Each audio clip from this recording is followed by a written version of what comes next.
Praise the lord. దేవుని పరిశుద్ధ నామానికి మహిమ కలుగును గాక. ఈ ఉదయకాల సమయంన అనుదిన మన్నా అనే కార్యక్రమాన్ని వీక్షిస్తున్న దేవుని బిడ్డలారా, మీ అందరికీ నా హృదయపూర్వకమైన వందనాలు. ఈ ఉదయకాల సమయం దేవుడు మనకిచ్చినటువంటి మాటను చదువుకుందాం. యోహాను సువార్త 14వ అధ్యాయం 23వ వాక్యం. యేసు, ఒకడు నన్ను ప్రేమించిన ఎడల వాడు నా మాట గైకొనును. దేవుని బిడ్డలారా, ఈ ఉదయకాల సమయంన దేవుడు మనతో చెప్తున్న మాటలు ఏంటంటే, ఎవరైతే యేసుక్రీస్తు వారిని ప్రేమిస్తారో తప్పక యేసయ్య మాటలను వారు వింటారు, ఆ మాటలను గైకొంటారు, ఆ మాటల ప్రకారంగా జీవిస్తారు అని ఉదయకాల సమయంలో దేవుడు మనతో మాట్లాడుతున్నాడు.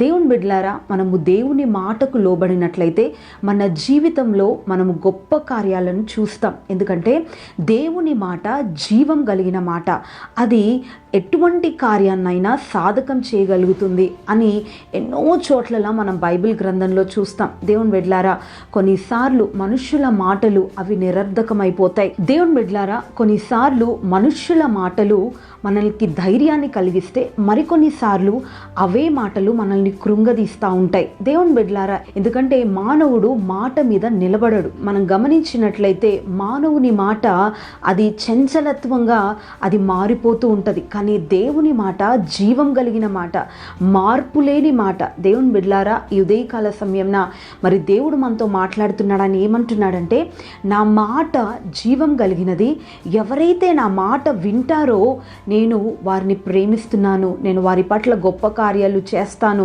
నా తండ్రి వారితో కూడా ఉంటాడు, నేను మాత్రమే కాదు నా తండ్రి కూడా వారిని ప్రేమిస్తాడు అని ఈ లేఖనం ద్వారా దేవుడు సెలవిస్తున్నాడు. దేవుని బిడ్డలారా, బైబిల్ గ్రంథంలో మనం గమనించినట్లయితే ఎంతోమంది భక్తులు దేవుని మాటకు లోబడి వారి జీవితంలో ఎన్నో కార్యాలు వారు పొందుకున్నారు. దేవుని బిడ్డలారా, ఈ ఉదయకాల సమయంన దేవుడు మనతో మాట్లాడుతున్నారు. ఇంతవరకు దేవుని మాట వింటున్నావు కానీ ఆ మాటకు విధేయత చూపించక, దేవుని మాట గైకొనక నీవు జీవిస్తున్నావేమో. ఈ ఉదయకాల సమయంన దేవుడు మనతో మాట్లాడుతున్నాడు. ఏమంటున్నాడంటే, నా మాట నువ్వు గైకొన్నట్లయితే నీ జీవితంలో గొప్ప కార్యాలు చూస్తావని దేవుడు చెప్తున్నాడు. దేవుని బిడ్డలారా, మనం బైబిల్ గ్రంథంలో గమనించినట్లయితే ఒకానొక సమయంన యేసుక్రీస్తు ప్రభు వారు ఆ యొక్క సముద్ర తీరాన మరి రాత్రంతా కూడా శ్రమపడి వల వేసిన చేపలు పట్టక మరి అలసిపోయిన పరిస్థితుల్లో మరి సీమోన్ అనబడినటువంటి పేతురు మరి ఆ దోణి దగ్గర ఉండడం చూసి యేసుక్రీస్తు ప్రభు వారు పేతురు దగ్గరికి వెళ్ళి పేతురుతో అంటారు, నీ దోణిలో నాకు స్థలం ఇస్తావా అని. అప్పుడు పేతురు యేసుక్రీస్తు ప్రభువారంటే ఎవరో అతనికి తెలియదు, యేసుక్రీస్తు ప్రభువారు లోక రక్షకుడని, ఆయనను చేర్చుకుంటే ఆయన జీవితంలో గొప్ప మార్పులు జరుగుతాయని, ఇటువంటి విషయాలు ఏమీ ఆయనకు తెలియకపోయినా ప్రభువారికి స్థానం ఇచ్చాడు. దోణిలో ఇచ్చినప్పుడు యేసుక్రీస్తు ప్రభువారు ఆ దోణి ఎక్కి మరి అనేకులకు ఆ దోణిలో కూర్చుని సువార్త ప్రకటించారు. ఆ తదుపరి యేసుక్రీస్తు ప్రభువారు దోణిలో కూర్చున్నంతసేపు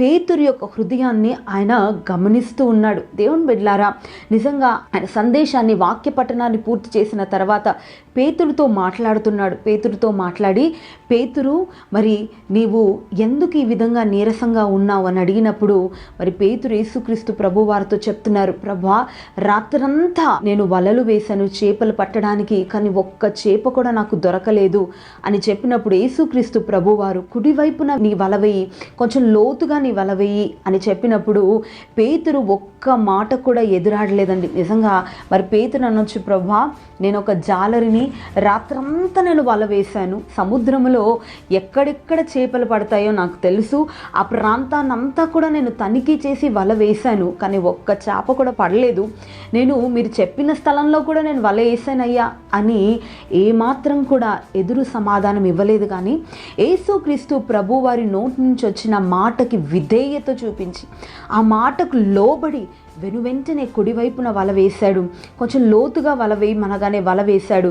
నిజంగా అద్భుతం ఏంటంటే, మరి రాత్రంతా ప్రయాసపడిన చేపలు పడలేదు, కానీ యేసుక్రీస్తు ప్రభు వారి మాట చొప్పున వల వేయగానే విస్తారమైన చేపలు ఆ వలలోనికి వచ్చాయి. నిజంగా వల లాగలేనంత, పికిలిపోయినంతటువంటి విస్తారమైన చేపలు పడ్డాయి. దేవుని బిడ్డలారా, దీని యొక్క అర్థం ఏంటంటే, ఎప్పుడైతే యేసుక్రీస్తు ప్రభు వారి మాట పేతురు విన్నాడో, తన దోణి దోణిలో యేసుక్రీస్తు ప్రభు వారికి స్థలం ఇచ్చాడో నిజంగా తన జీవితమే మారిపోయింది. దేవుని బిడ్డలారా, ఈ ఉదయకాల సమయంన దేవుడు నీతో మాట్లాడుతున్నాడు. నిజంగా దేవుని మాటకు నీ హృదయంలో చోటుందా?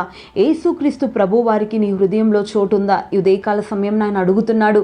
ఏ విధంగా పేతురును అడుగుతున్నాడో, పేతురు నీ దోణిలో నాకు స్థలం ఇస్తావా అని అడిగినట్లుగా ఈ ఉదయకాల సమయంన యేసుక్రీస్తు ప్రభు వారు నీతో మాట్లాడుతున్నాడు. దేవుని బిడ్డ, నిజంగా ఆయన నీ హృదయంలో నివసించడానికి ఆయన చోటు అడుగుతున్నాడు. నిజంగా ఆయనకు నీవు స్థలం ఇయ్యగలిగితే నీ జీవితంలో ఎక్కడెక్కడైతే నువ్వు ఓడిపోయావో, ఎక్కడెక్కడైతే ప్రయాసపడి విఫలమైపోయావో ఆ స్థలాల్లో నీకు జయాన్ని ఆయన ఇవ్వబోతున్నాడు. దేవుని బిడ్డలారా, ఇంతవరకు నిజంగా నీ యొక్క సొంత చిత్తముతో, నీ సొంత ప్రయాసతో, నీ సొంత ఆలోచనతో, నీ సొంత కష్టముతో నువ్వు ప్రయాసపడి విఫలమైపోయావేమో, ఆశలు లేని పరిస్థితికి నువ్వు దిగజారిపోయావేమో. అది నీ వ్యాపారమైనా, నీ ఉద్యోగమైనా, నీ పిల్లల విషయంలో జరుగుతున్నటువంటి సమస్య అయినా, నీ కుటుంబ పరిస్థితుల్లో నువ్వు ఎదుర్కొంటున్నటువంటి మరి వైఫల్యమైన, అది ఎటువంటి పరిస్థితి అయినా దేవుని బిడ్డ, ఇంతవరకు నీ సొంత చిత్తంతో నువ్వు విఫలమైపోతా ఉన్నావేమో, ప్రయాసపడి అలసిపోయావేమో. ఉదయకాల సమయం నా దేవుని మాటకు నువ్వు లోబడినట్లయితే, దేవునికి నీ హృదయంలో చోటించినట్లయితే, నిజంగా ఎక్కడెక్కడైతే నువ్వు విఫలమైపోయావో, ఏ స్థలంలో నువ్వు ఓడిపోయావో, ఎక్కడెక్కడైతే అవమానపరచబడ్డావో అదే స్థలంలో నువ్వు ఘనతను చూడబోతున్నావు, అదే స్థలంలో ఆశీర్వాదాన్ని చూడబోతున్నావు. ఇంతవరకు మరి పరీక్షలు రాస్తున్నావు కానీ ఫెయిల్ అయిపోతున్నావేమో. దేవుని బిడ్డ, అదే పరీక్షలో ఉన్నతమైన మార్కులతో పాస్ అయ్యేటట్లుగా నా దేవుడు చేయబోతున్నాడు. నిజంగా ఎప్పుడు ఈ కార్యం నువ్వు చూస్తావంటే, యేసుక్రీస్తు ప్రభు మాటకు నువ్వు లోబడినట్లయితే, ఆ మాట వింటున్నావు కానీ దాన్ని నువ్వు గైకొనట్లేదు. పేతురు విని వదిలిపెట్టలేదండి, ఆ మాట చొప్పున వల వేశాడు, ఆశీర్వాదాన్ని చూశాడు. నిజంగా ప్రకృతికి విభిన్నమైనటువంటి కార్యం అక్కడ జరిగింది. రాత్రంతా ప్రయాసపడినా చేపలు లేవు. యేసుక్రీస్తు మాటకు లోబడితే చేపలన్నీ అక్కడ సమకూర్చబడ్డాయి. దేవుని బిడ్డ, ఈరోజు దేవుని మాటకు నువ్వు లోబడితే ఆశీర్వాదం అంతా సమకూర్చబడి నీ వలలోనికి రాబోతుంది.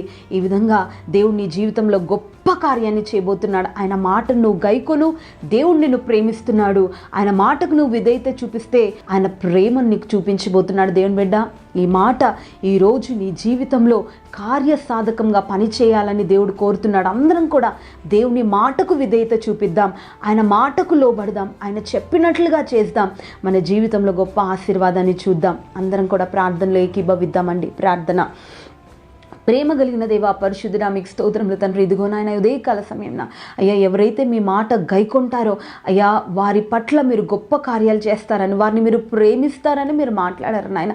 ఇదిగో నాయన, మీరు ప్రేమిస్తే అయ్యా, మా జీవితంలో ఎక్కడెక్కడైతే మేము వైఫల్యాన్ని చూసామో, ఎక్కడెక్కడైతే నిరాశకు అయ్యా ప్రభ లోనయ్యామో, ఆ స్థలాలన్నింటిలో కూడా మీరు మరలా మాకు అభివృద్ధిని, జయాన్ని అయ్యా ప్రభ మీరు అనుగ్రహిస్తానని మాట్లాడారు. ఈ ఉదయకాల సమయంలో ఎంతమంది అయితే ఈ మాట వింటున్నారు, వారి జీవితంలో మీరు గొప్ప కార్యాలు చేసి ఇదిగో నాయనా మరలా ఉన్నతంగా వారిని ఆశీర్వదించమని కోరుతూ నజరేయుడని యేసు నామమున ప్రార్థించి అడిగి వేడుకుంటున్నాను తండ్రి, ఆమేన్. నీ రాజ్యం చేరాలని, నీతోనే ఉండాలని, నీ ముఖము చూడాలని వేచియున్నానయ్యా. శుద్ధులతో నేను చేరాలని, నిత్యము నిన్ను కీర్తించాలని.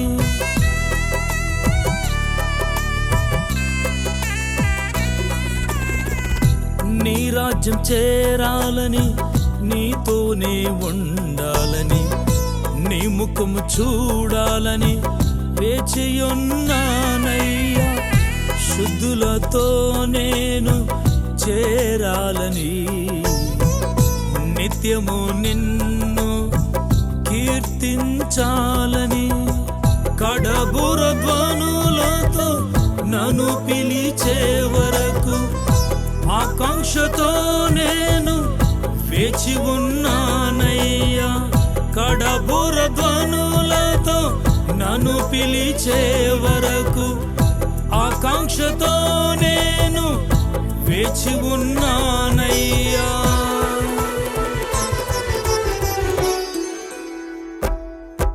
ఆశలన్నీ నీవే యేసయ్యా,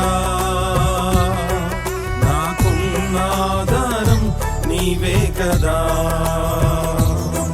నా ఆశ ఆశలన్నీ నీవే యేసయ్యా నాకున్న ఆధారం నీవే కదా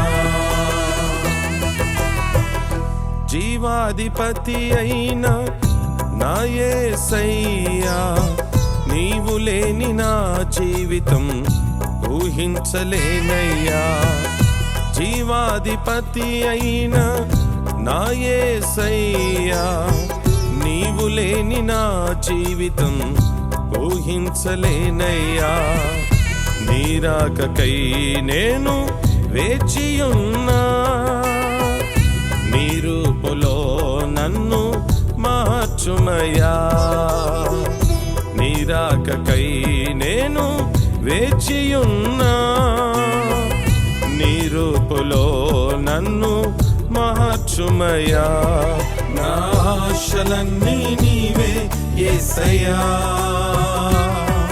నాకున్న ఆధారం నీవే కదా